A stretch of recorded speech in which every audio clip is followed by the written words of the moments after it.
안녕하세요 여러분, 꿀단지입니다. 자, 이번 시간에는 명나라의 성립과 이제 그 주원장이 해내는 한족의 전통 회복, 그리고 명예쇠퇴와 멸망, 그리고 이제 명예문화와 서양 문물의 전래에 대한 내용까지 알아보도록 할 거예요. 일단 중국사는 여기까지 하도록 할 거고요.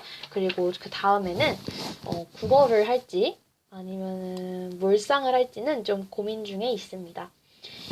일단은 오늘은 이렇게 명나라까지 총 정리하고요. 그리고 그 전에서부터 배웠던 내용을 한번 쫙 정리하는 영상 한 시간이 조금 걸릴 것 같기는 해요. 근데 그거를 영상 한번 또 올려서 여러분들 정리하도록 준비를 해보도록 하겠습니다. 자, 우선 우리 명나라부터 시작을 해보도록 할게요.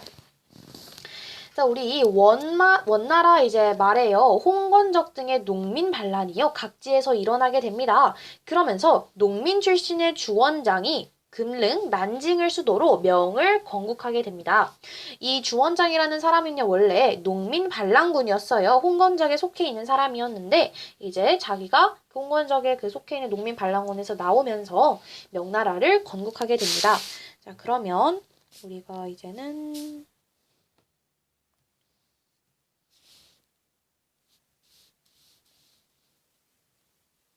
이렇게 좀 다르다는 걸 확인을 하고요. 명나라부터 진행을 해보도록 하겠습니다. 자, 이 주원장이라는 사람이요. 명나라를 건국하게 됩니다. 맞나요? 자, 그것에 이어서 원의 수도인 대도로 진격을 해버립니다. 그러니까 베이징으로 진격을 해요. 그래서 베이징으로 진격을 하는데 이 베이징이 어디였죠? 그렇지. 원나라의 수도예요. 그래서 원을 북쪽으로 몰아내게 됩니다. 이로써 약 100년 만에 중국에 다시 한족 왕조가 들어서게 돼요. 이게 굉장히 중요합니다.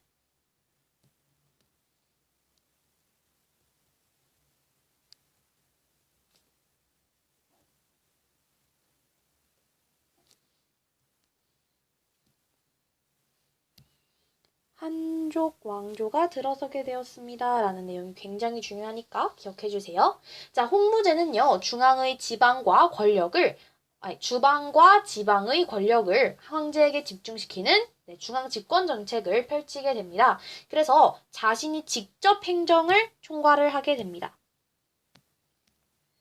일단은 중앙과 지방의 권력. 일단 이 주원장이라는 사람은 이제 홍무제가 되고요. 홍무제의 정책에 대해서 우리는 지금부터 좀 엿보는 시간을 가지도록 할 겁니다. 홍무제는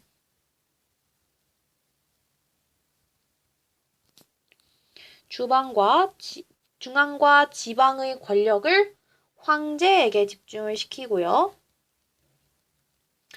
그러면서 자신이 직접 행정을 총괄하게 됩니다. 직접 행정을 총괄을 하게 되고요. 군대도 황제한테 직속을 시켜요. 앞에서 어떤 황제가 했었던 일이긴 하죠. 그리고 관리를 감시하는 체제를 강화합니다. 그래서 감시하는 체제를 강화합니다. 라고 이야기를 하면 되겠고요. 그리고 황관의 정치 개입도 경계를 하게 됩니다.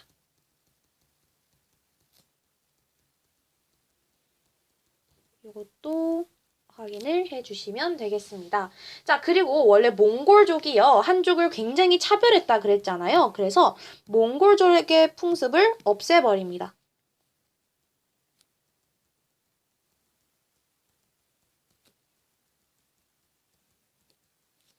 그리고 이제 유교 이념을 바탕으로 한족의 전통을 회복하려고 해요. 이게 굉장히 중요합니다.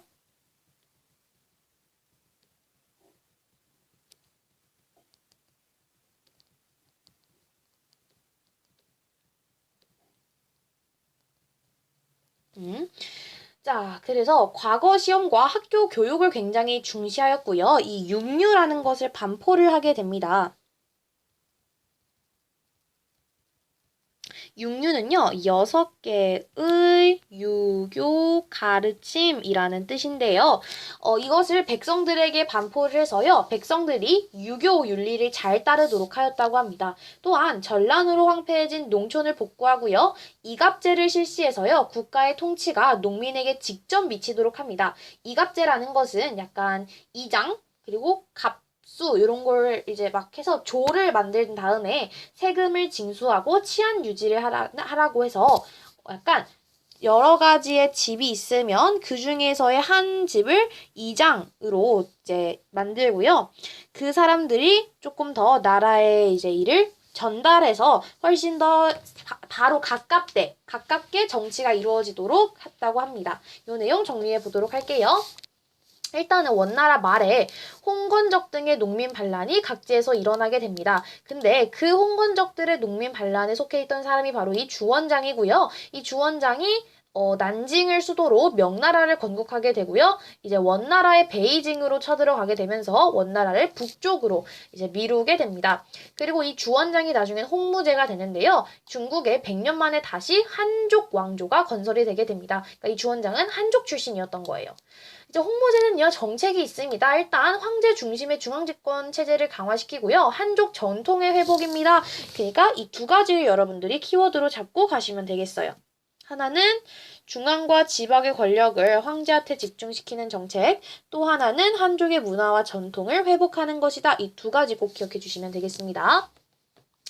일단은 황제권을 강화시키기 위해서 노력을 했어요. 그러니까 여기 있는 두 가지 내용 중에서 한족의 황제권을 황제한테 이제 권리를 집중시키는 것. 요거에는 직접 행정을 총괄했다는 거, 군대가 황제한테 직속됐다는 거, 관리 감시 체제를 강화했다는 거, 황관의 정치 개입을 경계했다는 거, 그리고 재상제를 폐지했다는 거. 요 5가지, 플러스로 재상제를 폐지했다는 것까지 요 5가지가 황제권을 강화시키기 위한 노력이었고요. 한족의 전통을 회복하는 것은 몽골족 풍속 청격 및 유교 이념을 바탕으로 한 한족 전통 회복 노력을 했다는 거. 그러니까 요렇게가 한족 전통을 회복하기 위한 노력입니다. 라고 알아주시면 되겠습니다. 플러스로 농촌의 지배 질서를 강화해서요. 황폐해진 농촌을 복구시키고 이갑제라는 것을 실시를 하게 됩니다. 여기에다가 필기를 해보도록 할게요.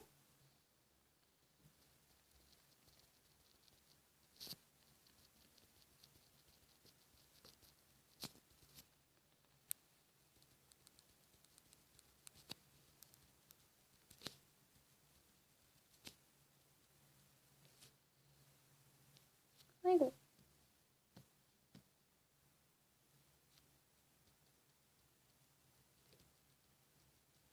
오케이. 자, 그러면 이제 명나라가 어떻게 발전했는지에 대해서 확인을 해보도록 할게요. 명나라는요, 영락제 때 일어서 수도를 베이징으로 옮기고 활발한 정복 활동과 대외 진출로 국력이 크게 신장이 되게 됩니다. 영락제는 중국을 다시 위협하기 시작한 몽골을 공격하고요. 그러니까 몽골이 멸망한 게 아니에요. 있기는 있는데 이제 다시 몽골이 그러니까 위협하기 시작합니다. 그러면서 그 몽골을 공격을 하게 되고요. 베트남에도 군대를 보내서 한때 그 일부를 지배하기도 하였습니다. 또 이 정화라는 사람으로 하여서 대규모 함대를 이끌고 항해에 나서게 합니다. 정화는 인도양을 지나 서아시아와 아프리카 동부 해안까지 다녀오면서 명의 국력을 과시하게 돼요. 이로써 명예 조공하는 나라가 크게 늘어났고 중국인의 해외 이주가 활발해지게 됩니다. 이런 걸로 이제 명나라가 발전을 하게 된 것이죠. 그러니까 이제는 여기까지는 우리가 홍무제 때라고 생각하시면 되고요. 영락제 때부터는 조금 더 국제적으로 발전을 하게 됩니다.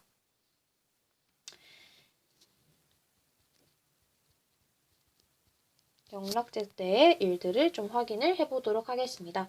자, 첫 번째, 수도를 베이징으로 천도를 하게 됩니다. 그죠? 자, 그리고 활발하게 정복 활동을 하고요.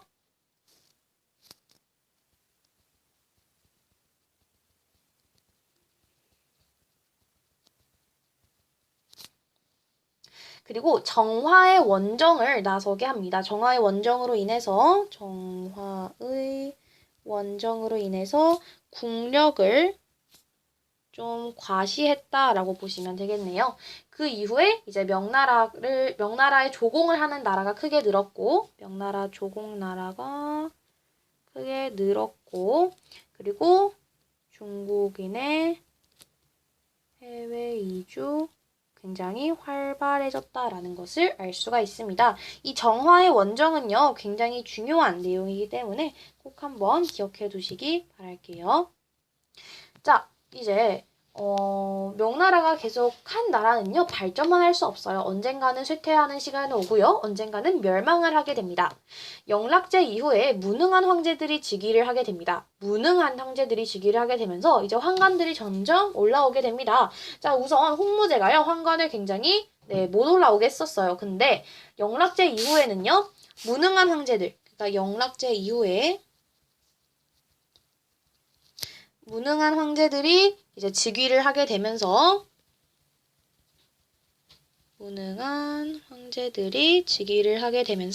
환관들이 정치를 좌우하게 되는 시기가 왔다는 거예요. 그러니까 홍무제 때는 환관들이 정치를 좌우하지 못하게 딱 막았지만 이제 무능한 황제들이 즉위를 하다 보니까 점차 환관들이 정치를 좌우하게 됩니다. 환관의 정치 개입이 늘어났습니다라는 것을 알 수가 있겠죠. 환관의 정치 개입 늘어납니다라는 것을 알 수가 있고요. 자, 그러면서 이제 권력 다툼이라는 것이 일어나고 정치가 굉장히 혼란해지게 됩니다. 그 틈을 타서 북쪽에서는 세력을 확보한 몽골이 자주 침입을 하게 되고요. 정치가 혼란해졌다라는 것을 일단 먼저 써놓고 이때 몽골이 침입을 하게 됩니다라는 것을 알 수가 있어요. 몽골 침입이라고 생각하시면 되겠고, 남동쪽 해안지대에서는 왜구의 약탈로 인한 피해가 굉장히 심하였다고 합니다. 더욱이 임진왜란이 일어나자 조선을 돕기 위해서 군대를 파견을 하게 되어 그러면서 국가 재정이 더욱 악화되게 되고요. 이에 무리하게 세금을 거두니까 농민들이 반란을 일으켜서 결국 명은 이자성이 이르는 농민군에게 멸망을 하게 됩니다. 자, 일단은 몽골이 침입하면서 피해가 굉장히 심했는데요. 플러스로 임진왜란이라는 것이 일어나게 되면서 이제 임진왜란이 일어나서 그 조선을 돕기 위해 군대를 보냄으로써 재정이 악화되었다라는 것을 알 수가 있고요. 그리고 세금을 무리하게 거두니까 누가 반란을 일으키겠어요? 그렇죠. 농민들이 반란을 일으키게 됩니다. 그 농민의 반란이 바로 이자성의 농민 반란이 되겠죠. 자, 이렇게 농민군에게 멸망하였습니다라는 것을 알 수가 있고요. 자, 이제 이 내용을 한 문장으로 정리를 해보도록 하겠습니다. 자, 무능한 황제들이 즉위를 하자 환관들이 정치를 좌우하게 되고 이로 인해 권력 다툼이 일어나면서 정치가 혼란스러워지게 됩니다. 자, 북쪽의 몽골과 남동쪽의 해안지대에 왜구 약탈에 따른 피해가 일어나게 되고요. 명나라의 신송은요. 신종인 것 같아요. 신종. 신종은 임진왜란 때 조선을 지원하기 위해서 갔다가 국가 재정이 약화되게 되고요. 세금을 이것 때문에 무리하게 이제 받게 되죠. 그러면서 각지에서 반란, 즉 이자성의 난으로 인해서 멸망을 하게 됩니다. 이때 명나라의 문화와 서양 문물의 전례에 대한 내용을 우리가 좀 확인을 해야 될 것 같은데요. 명나라는요, 국가의 주도로 인해서 여러 가지 문화 사업을 추진을 하게 됩니다. 당시까지의 서적들 가운데 가장 중요한 문장들을 모아 만든 영락대전을 비롯해서 성리학과 관련된 사서대전, 성리대전과 같은 대규모 출판물을 간행하게 됩니다. 그래서 여기에다가 대규모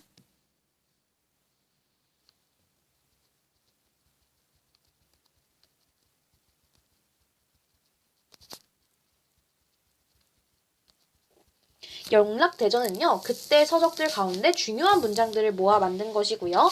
사서대전은 성리학과 관련된 거.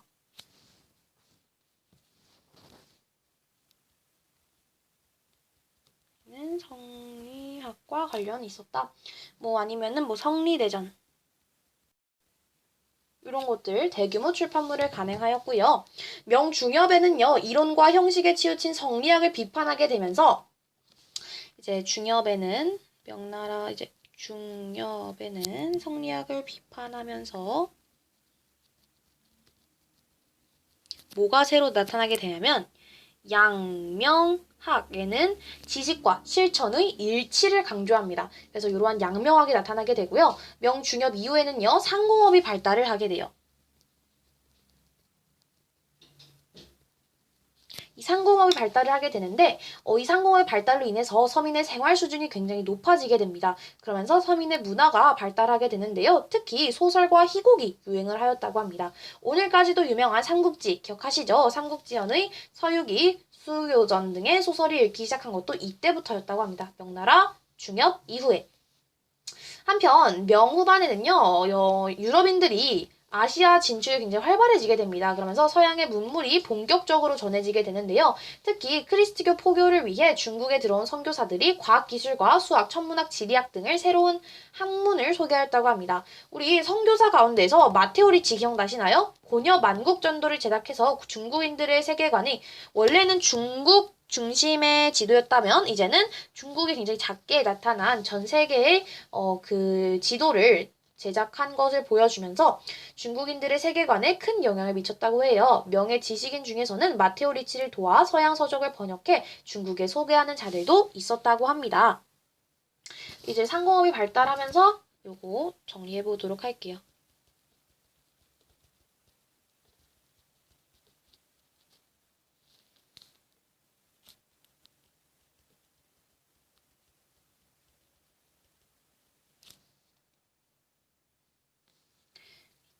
삼국지연의 서유기, 수호전 이런 것들이 읽히게 되었고요. 고려 만국 전도 누구에 의해서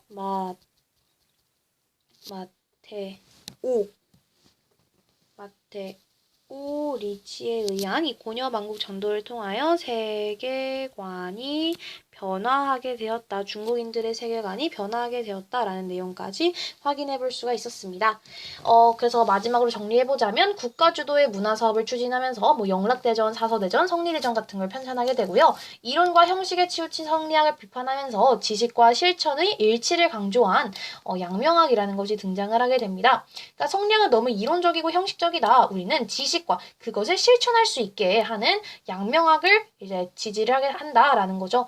서민 문화로 소설과 희곡이 굉장히 유행하게 되고요. 삼국지연의, 삼국지통연의 아니면 서유기, 수호전 등의 소설이 등장하게 됩니다. 이때 유럽인들이 굉장히 활발하게 아시아로 진출할 때였거든요. 그래서 서양의 문물이 본격적으로 전래가 되기 시작합니다. 중국에 들어온 선교사들, 과학기술과 수학, 천문학, 지리학 등이 새로운 학문을 소개하게 되고요. 마테오 리치는요, 고려 만국 전도 이걸 통해서 중국인들의 세계관에 큰 영향을 미쳤다고 합니다. 그리고 이제 명예 지식인 중에서 마테오 리치를 도와서 서양 서적을 번역해 중국에 소개하는 자들도 등장을 하였다라고 이야기를 해요. 자, 그래서 오늘 영상은 여기까지 마칠 수가 있을 것 같습니다. 자, 그래서 오늘 영상도 이렇게 마치게 되었고요. 다음 영상에서는 총정리 영상이 아마 얼마 있지 않아서 나올 것 같고요. 총정리 영상 아니면은 다른 과목 영상이 올라올 것 같습니다. 자, 오늘 영상 여기까지였고요. 다음 시간에 만나도록 할게요. 안녕.